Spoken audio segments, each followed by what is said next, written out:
We're going to start with refinishing and polishing the major castings. The base is the first one. If it's in great condition, sometimes just some polish will do the trick, especially if you don't have any reason to take it down. But this is a special scope, and I decided I'm going to do a full polish on this. You'll notice that in the good areas, we have, you can see a little bit of these concentric lines. That's not damaged, that's just a little bit of the original finishing marks, I believe, from the factory. I'm going to try to get a better than factory surface on this, and that's going to require some sanding to sand out those sanding and polishing lines. It's a little tricky to do that down in this little flared area because it's hard to do perpendicular sanding, but we'll do our best, maybe use some tools and things like that. This has its share of little dings, but nothing major. There's a little ding on the corner that won't entirely come out, but a little sanding will help.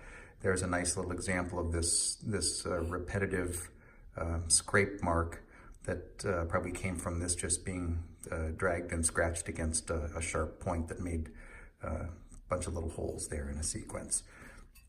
And so the lighting obviously makes it look a lot worse than it is. Another interesting thing, at the rim here, you can see right there at the tip of my thumb, that's just the nature of aluminum castings, and probably they poured the aluminum in from the other side, and this is where it joined and left a few little voids. You can never get those perfectly polished out, and you could sand until you made it through to the other side before you got any results, and you never would. On these modern arms, they have this factory brushed surface that I'm not a real fan of, and I was on the fence about whether to take that up to a polished contour level, which I've done before with modern ones, not in the 50th anniversary. But this has some scratches on it, and that gives me a good excuse to go a little bit beyond. One thing I could do is rebrush or resand these to create a nice finish, but I'm going to go full polish. If anyone wants to take it back from full polish, a future owner, to restore it to the factory condition, it's pretty easy to take some sandpaper to this. So one of the questions is the sequence of operations with sanding, and I sometimes will start with a fine sandpaper like a 600 grit to see if I can get most of the light scratches smoothed out, and only in areas where I've got a bigger scratch will I locally take it to a heavier grit and then take that area back to a finer grit. And so the most important thing about polishing is that polishing doesn't remove scratches, only sanding does, and anything that you see in the course of sanding is going to stay there after polishing and be even more visible. This is the declination indicator for the left arm, and it is a very skinny little line there. I'm going to enlarge that because as we refinish this, we're going to lose a little bit of material, and that line will probably get erased, as has happened to me before. So I'm going to do that before we do this and get a nice deep visible groove that's easier to see in the dark, and that will, in case I make any little scratches on here, I'll be able to erase those scratches during the refinishing process, as opposed to putting a scratch in a finally finished arm that needs to go back to the sanding and polishing. There, I've widened that up a little bit. You can see it's about 1 degree wide right now, and I'm happy with that. It's going to get narrower because that's a 60-degree groove that I created with an inexpensive little jeweler's file, and calling this a jeweler's file is a misnomer because I hope jewelers use better quality things. One of my tricks is because these files just wear themselves out, I just break off the tip in a vise and I get some fresh corners to work with, and that gives me a few good uses to make these nice with this triangular file. I should also say that these triangular files are just the right angle for cleaning up screw threads when you don't have a thread file to clean them up. Here's a little test run with 320 grit, just rubbing it on a flat surface to show you what kind of results you get. And you can see we're smoothing it out in selected spots here we're getting a much finer texture than that brushing that's on there. And so 320 feels like a good grit to work with. One little caution is that up here near the end of the flat, you want to be careful if you're really working this flat not to create a corner there. So you'll want to smooth and round that as you go. That's usually not too big of a problem, but it can show up in a reflection. I'll also note that these castings aren't perfectly flat. They weren't machined flat, so simply sanding it on a flat surface is going to probably be more than you want to do. You want to have a softer sanding. I'm going to use a palm sander, and that's going to have a little more compliance and just kind of fill in the low spots, which we don't need to turn into machined flats.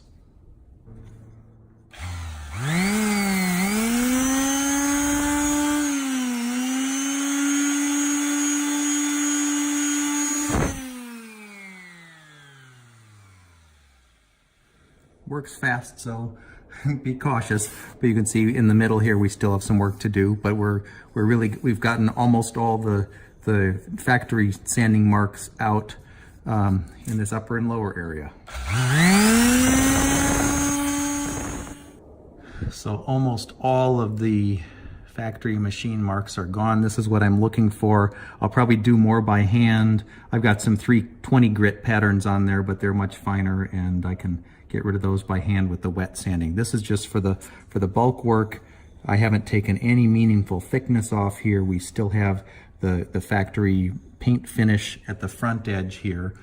By the way, old models, all these front edges were polished bare metal, but the new ones are painted all the way. And I'll do the other flat, and then I'll be more delicate working the curve here.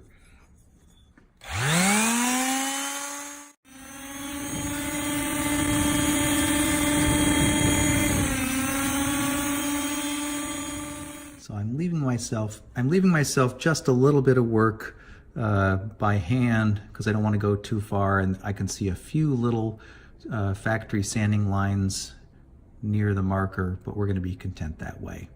So I'll get on with the other one, and then we'll be back when that's done. Now that we've gotten all the original factory marks out of it, I'm going to jump to an 800 grit, because I'm a little short on sandpaper. I'd probably go to a 600 otherwise. I'll see if I can get the 320 grit markings out. Everything's nice and fine, and we'll hope for the best with some wet sanding. I could almost polish from this 320, frankly. And so now I'm going to just work to get those orbital marks out.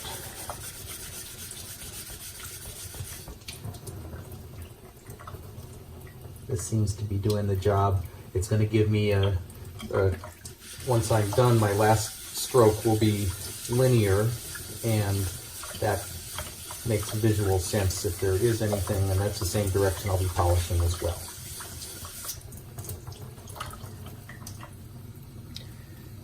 So you can see, well, it's wet, but as compared to the machine marks I have over there. And I tend to start with the flats, and then go to the curves. I should have saved one for comparison, but you can see that now this 800 grit is a much finer brushed surface. It's a finer brushed surface than you'll see on the Questar knobs. Very silky, satiny here, and this is going to be ready for polishing. As a reminder, anything that shows up here that's a pit or a scratch or something left over, it's time to go back, because you need to get those out. They're never going to go away when you get to finer grits and polishing. You just need to get rid of anything that shows up. I was pretty stubborn with the hand sander, and it's done a good job taking things out, so I don't think I'm going to have to go back. I'm going to test the factory markings that give it that slightly concentric brushed surface, while I've got some semi-worn out 800 grit on hand here, and I'm going to just see how it responds to that. Probably breaks your heart to see a factory polish get attacked with sandpaper. But you get used to it and it comes back even better.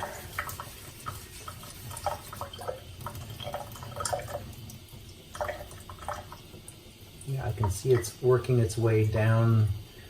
It's just like the arms, less dramatic, but it's working its way, and I can see, maybe you can too,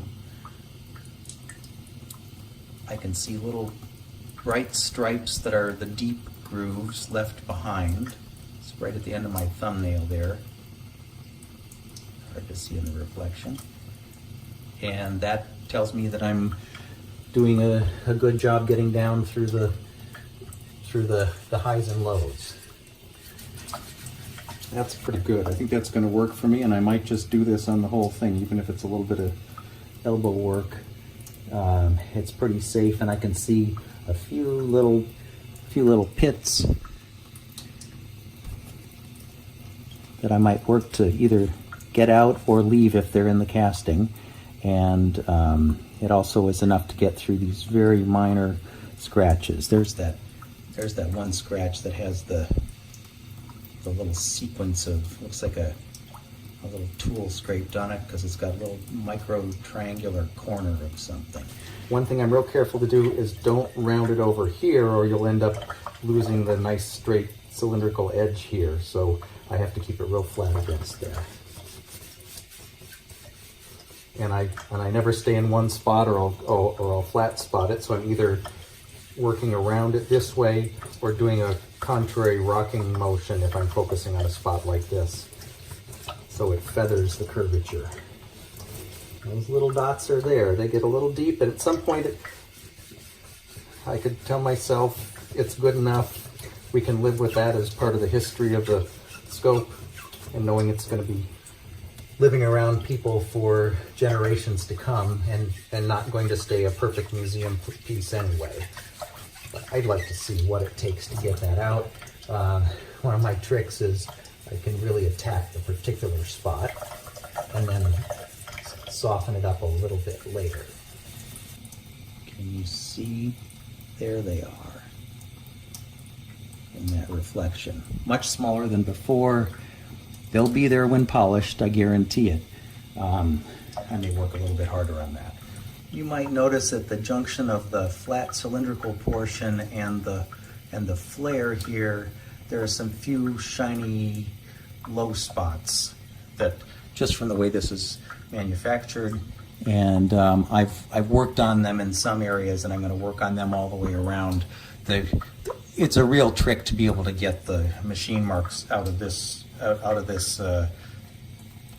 the flare area, just because unless I go at it with a little rotary tool, which I don't want to do, it's hard to sand contrary across the factory sanding marks or the factory finish marks. So I'll do what I can. I'll be using fingertips and patience. And we'll also do the cylindrical edge here as well, which is in good shape. Usually on this edge, you'll get a few little nicks that you can feel with your fingernail and sometimes see. And we're not going to worry about eliminating all those. We want to keep a nice, crisp, sharp corner on both corners and a nice cylindrical perpendicular edge here. I'm just working the upper portion of the flare where it makes the junction to the cylindrical sidewall until all I see is 800 grit sanding marks that I've made, and there's nothing left over. This is not going to be my final pass, but I do go in this sanding direction for the final pass. This is just to help me see anything that still needs to be worked on.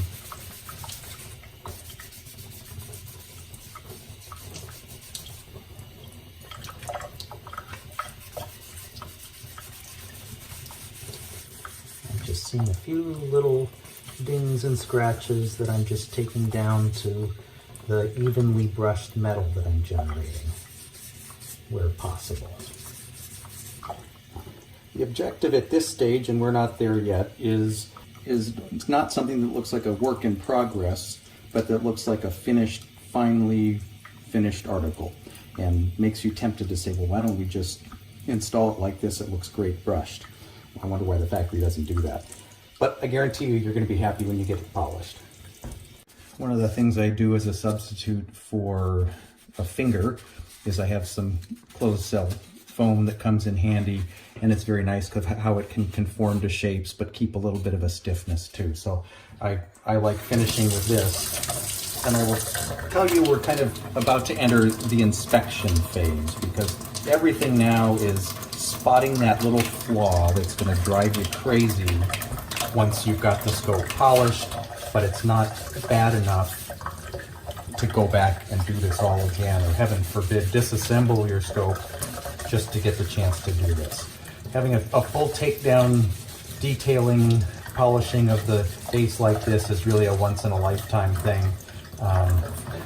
And I will tell you, when I've done a scope like this, it's never going to leave my possession during my whole life. You become so close to it, and it's better than anything you can buy.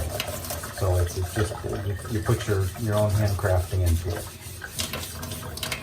So it's all about inspect, inspect, inspect, and everything you do is creating sanding patterns that reveal the errors and the flaws that need to be corrected before you get to the polishing phase. So right now I'm just going to keep working my way around here.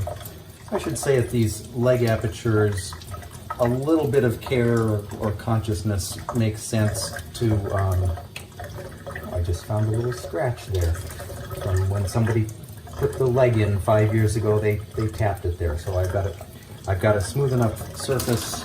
Not sure if you can see it. There it is in the highlight.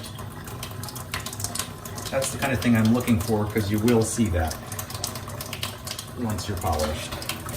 Oh, I was saying at the leg hole apertures, because they're an edge, you can get a little rounded over in the edge, so just be conscious of that, not to work too hard. I'm using the same position, but I'm pressing down with the edge of this pad to get the flange better. Just get our finger in there and just make sure we smooth that nicely, and you can really feel the contact you're making with it. I'm going to go back and I'm going to do the main cylindrical wall here to cover any little marks I've made during these other treatments. And for my inspecting and close work, I use some unfashionable reading glasses that cost $1 at the dollar store, and these are 4X, which is hopefully more than you'll ever need for reading, but it's very nice to get up close. Okay, I see a little pit there.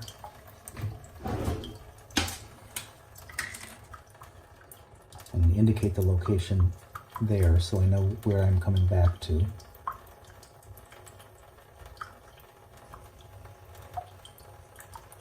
Got a little one way down there at the rim.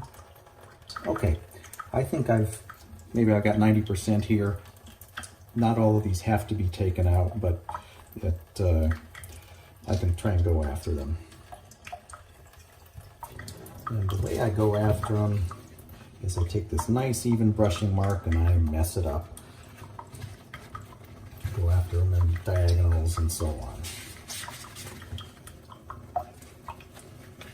So this one, it's just a little dot.